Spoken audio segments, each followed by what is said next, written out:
Welcome to this poor implementation of India's independence topic. It will come under the development and spread of extremism, and it will come under the playlist of India's internal security. For this lecture, if you want to understand more the basic part, just go through the political spectrum topic of this series. It is in the separate lecture of this internal security. After that, again part 1 was there, that will differentiate your extremism versus terrorism. All the basic parts are there. Now we will see in the part 2 at the poor implementation of India's independence. What are the reason behind it? How India's independence was poor? Is it really worthy? What are the reasons behind it? Is it the India's diversity? Let us move in this lecture series and we will see what were the reasons. See, as the India's got independence, it created one issue that is called social divide. What social divide? That there were lots of people got differentiated on the basis of income. That is, you're poor and rich. Okay, this social divide used to occur. Actually, what happened when India was getting independence, people had lots of expectation, but the condition of India is that it is too much diverse. When you compare the independence of the Western country, where the implementation of democracy was not much so difficult, and they get more time for the implementation of independence and democracy. Further, the people in those countries, in the Western countries, were homogeneous in nature, but the people in India were heterogeneous. Multiple ethnic people are there. Plus, India got independence within one night. They got very less time to settle all those issues. Okay, like within one day or one night, it was said that India will get independence, and started to and further that this independence was so much that is flexible, that it get disrupted, and our India got divided into two parts, that was India and Pakistan. Okay, so the most reason of the creation of division was the diversity that our country holds. And the another reason, if you see, that poor implementation of government policies. Okay, so what in this slide we will see. So multiple divide emerges in the country with the independence of India. The failed model of economy and development gave birth to multiple divides in Indian society. Okay, such as divide between the rich and the poor, development divide between various regions within the country. Okay, like if you see, northeastern part of India was left with the development, and the central part of India was getting developed. So what will happen when another part of India is left behind? These people will think that we are not a part of a country. They will feel alienated, they will feel alone, and because of that you will see lots of insurgency group emerged in the northeast, and there is a separate lecture for that also, as a series I will make on it. Okay, so within the country there are various divisions occur, so such as southern and western part of country are more developed in the development kind of area. Southern and western part of India are more developed as compared to the northern, central and eastern part. The poorest is your eastern part. So poor and urban etc. happened, that division of poor, rich, development divide. Then poor and urban people, the rural and urban development were completely different. There were no connection between rural and urban regions at the time. So in such cause of conflict, it is the state which has the responsibility to take a step and come up with the policy to bridge these gap divides. Okay, it means a state means what? That the government should play the role to decrease these gaps between the society. But our government also failed in implementation of such policies, implementation of the policies to reduce such gaps, and ultimately we will see that they get emergence of extremism, left-wing extremism and northeast insurgency groups, that gave emergence of Naxalites in our country. Okay, so the role of a state, what was the role of a state to bridge these gaps? The role of a state in arbitrating between the conflicting interests, such as between capital and labor. Rural, the capital means money, and the labor charges that is going on. So the interests such as the capital and labor rural regions and urban regions, industrial sector and farming sector, economic growth and social welfare. All these things had to be clear, like the conflicting interest that is happening between those. The state should play a important role in reducing such conflicts. Development deficit and loss of trust in states leads to alienation. Like if you see northeast insurgent groups were emerged. Why these insurgent groups were emerged? Why those Naxalism also get emerged? What was the reason behind it? These people, who are these people? These people are the people of country India only. They are not foreign people. They are people of the country only, and they raised arms against the government. Why they raised arms against the government? Because they were alienated by our government. The development were not happening in their areas. They were not getting jobs and all. So after what happened, the western countries saw these things as an opportunity, and they used these people as their weapon. They provide them weapon and arms, and they gave money to them so that to raise arms against the government, so that their livelihood will be improved.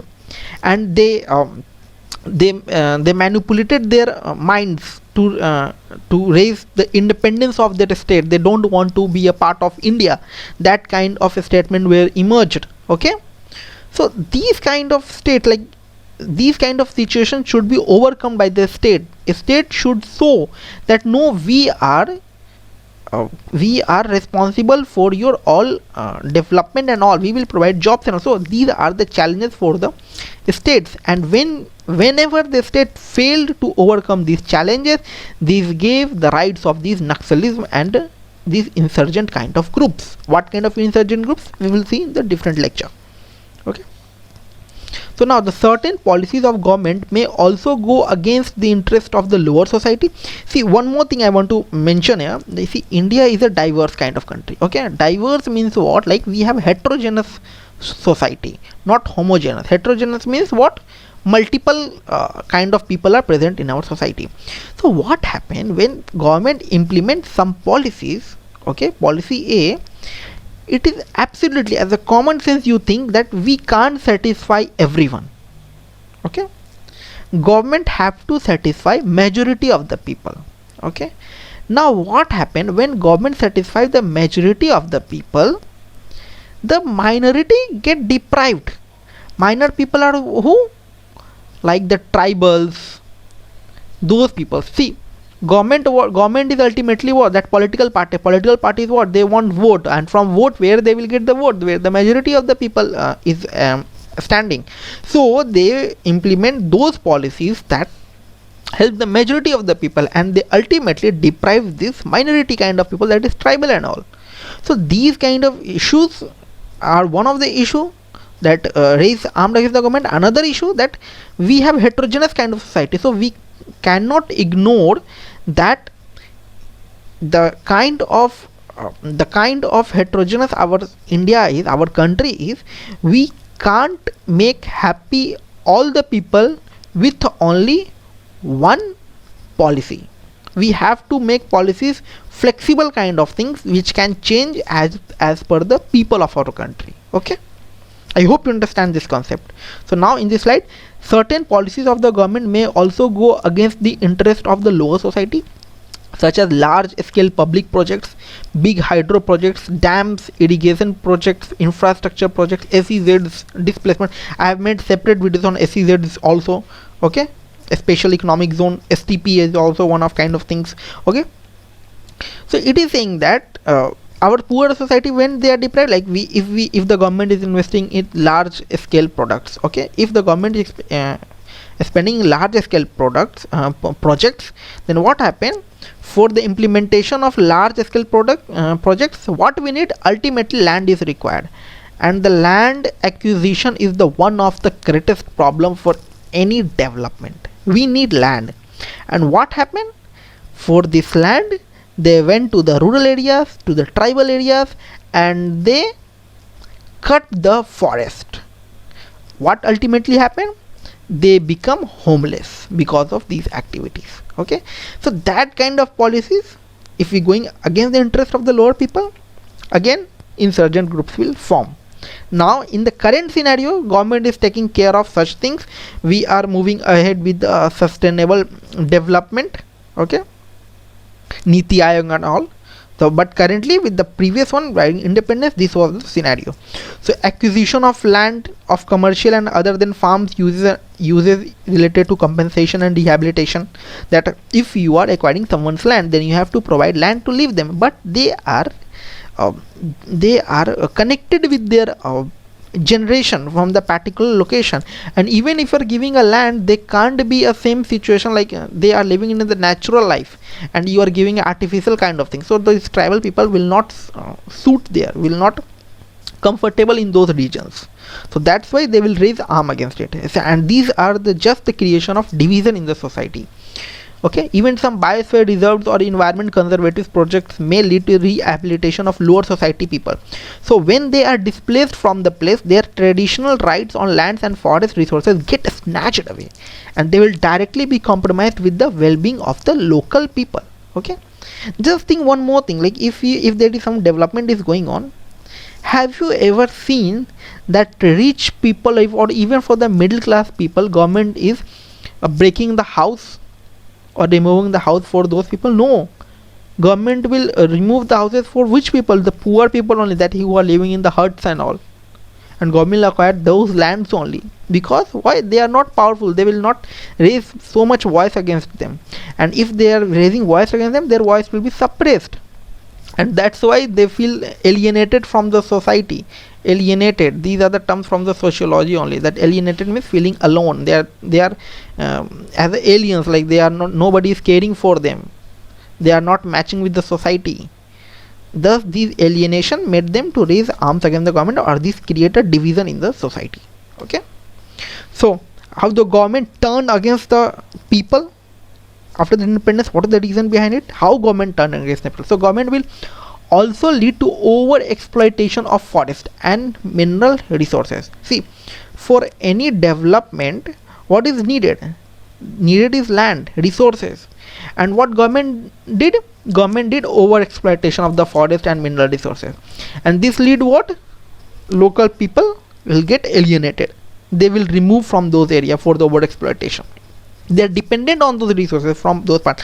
Like the tribal people is what? Tribal people collects wood from forest for their cooking food. Now government is acquiring that land, and they will cut the forest. Now from where they will get the wood? Even if the tribal people is living in those regions, but the government has cut the tree, so from where they will go get those wood? Ultimately they have to leave those place.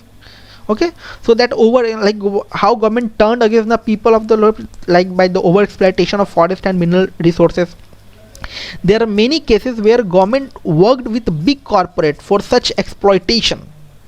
And see, tribal people, these are not very powerful people, they won't stand against those big corporate companies. Even leave that big corporate, even for a small corporate company is coming there, they won't resist, they will not be able to resist them, because they are not so much powerful.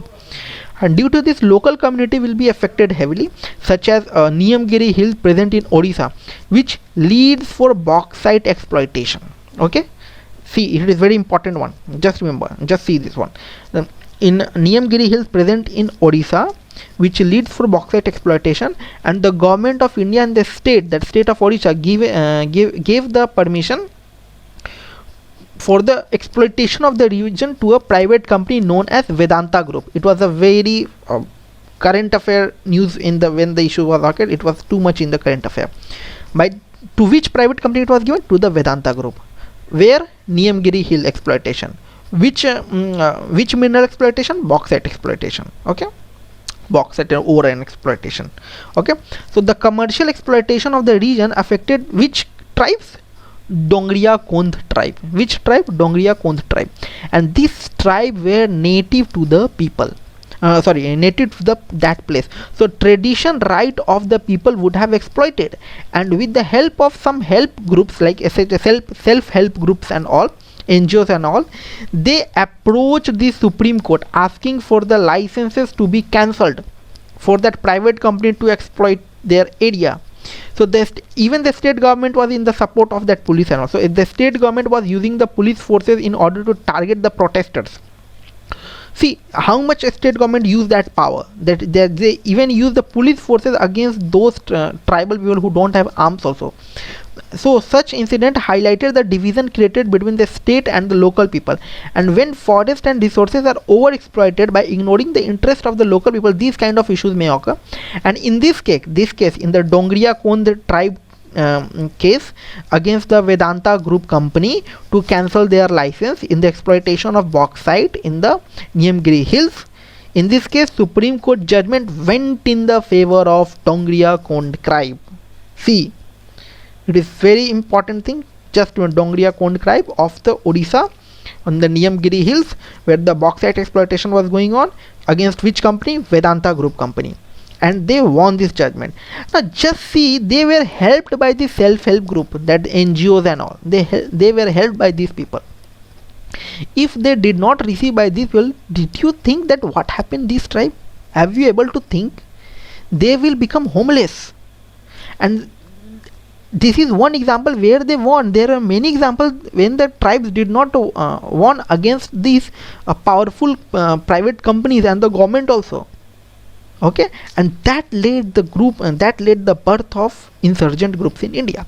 So that is same thing repeating. And just imagine if Dongria Kondh did not go to the Supreme Court, they were not aware of the Supreme Court, so they would be ultimately what? They would be ultimately alienated and may become vulnerable to become a group of such Naxal group.